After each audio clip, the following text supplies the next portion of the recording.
И сега здравейте, казваме на Радостина Цветанова, представител на танцов състав Радост. Така, госпожо Цветанова, изключително представяне. Имаше, разбира се, малък проблем на сцената с озвучаването, но въпреки това показахте сила, показахте воля. Именно нещо, което може би трябвало да вдъхнови доста други ръководители. Така че поздравления за това, което направихте. Какви бяха емоциите и какво може да опишете? Здравейте! Първо благодаря за поканата, че ни направихте част от вашия празник. Да, случват се такива неща, как се казва, рисковете на живото предаване, но тези прекрасни млади хора успяха да се мобилизират и да завършат това, за което бяхме дошли. Надявам се да сме успели по някакъв начин да предадем любовта си към българския фолклор на всички присъстващи тук в село Галиче и естествено да зарибим още млади хора, които да се включат в каузата продължаване на българския фолклор. Добре, именно в тази кауза сега може ли да разкажете малко повече именно за вашето творчество, вашата група, от кога е създадена и какви са нейните цели за бъдещето? Нашата група е създадена преди 10 години. Създадена е, както се казва, на шега, но ние сме последователи, наследници на големия хореограф господин Антон Димов. Светла му памет, за съжаление той вече не е сред нас, но аз поех като една лична моя кауза да съхраня неговото творчество и да го предавам на младите хора, а естествено и с годините натрупан опит вече и да се наложа и аз лично като един млад хореограф, защото вярвам, че както казахте в началото и в откриването на фестивала, фолклора трябва да се предава от поколение на поколение, от стари на млади и да се продължават нашите хубави традиции.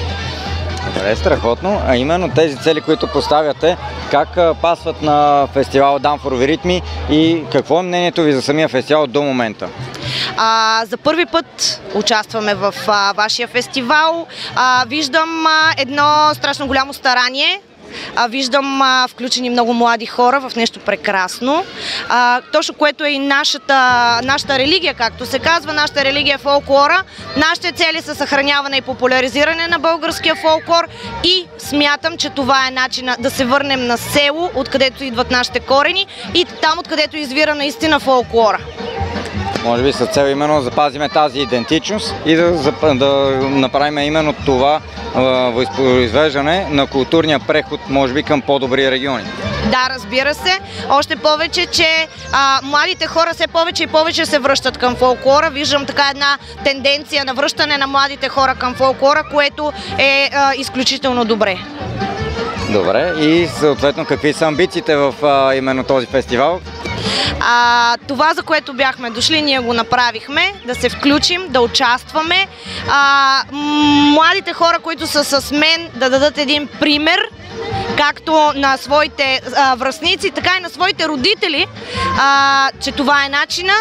Естествено, всеки идва за голямата награда, няма да скромнича наистина и ние също сме за това дошли, но това не е основното нещо. Основното нещо е, че сме тук, че се забавляваме, че хората ни се радват и че виждат и това, за което ние работим и за което се трудиме. Страхотно. Слушат ли младите по този въпрос? Много. Много ме слушат.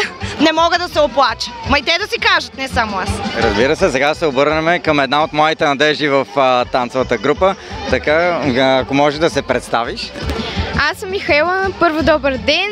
Да съм тук и да покажем какво можем и какво сме направили всички. Беше едно прекрасно преживяване и се радвам, че съм тук и че съм част от тази група, точно с тази ръководителка Радостина и за мен е чест, че играя при нея. Добре, така много ли ви измъчва в тренировките, Радостина? То трябва да има ред, така че без подготовка, време, дисциплина, нещата няма как да се получат. Добре, и как беше на самата сцена? Хареса ли ти самото изживяване и каква беше емоцията?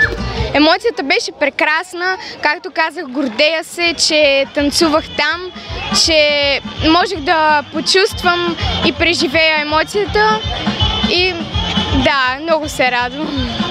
Добре, страхотно. Благодаря ви много за това, че сте част именно от тази магия на Дамфорови ритми и ви благодаря именно за това, че допринесохте със стойността, която и направихте от сцената.